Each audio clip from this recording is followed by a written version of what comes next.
तो भाई मैंने मु जो कंपनी रोची से कंपनी रूल रेगुलेशन कौन आउ एठी आसले कंपनी केमिति रहिया पड़े आ कौन नियम पालन करिया पड़े मु आज ये वीडियो रे आपण मानकु जणैबी।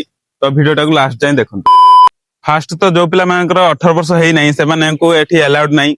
आउ ए कंपनी गोटे भलो जिंस होची एठी रहिबा आउ खाइबा मागणा सैलरी रु आपनकर किछि कटिबनी रहिबा खाइबा पैसा किछि कटिबनी। तो भाई मैंने एठी बहुत सेक्शन अछि माने अलग अलग सेक्शन में अलग अलग सैलरी आउ आपनकर सैलरी पडिला बेले केवल आपनकर सैलरी रु पीएफ कटिबो जहा कि जो पीएफ आपण पछर भी उठै पारिए पीएफ कटिबो आउ ईएसआई कटिबो आउ रूम रे रहिया पई 400 कि 500 एभला कटिबो।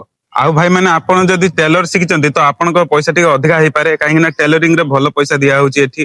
तो भाई मैंने या पर मु गोटे वीडियो बनैथिली आउ से वीडियो रे मु आपण कहितली कि ए कंपनी को आपण केमिति आसी पारिबे आ से वीडियो रे आपण माने बहुत कमेंट करथिले आउ कमेंट रे कहितले कि नंबर दया पई किंतु समस्त को तो मु एमिति कमेंट रे नंबर दे पारिबिनी।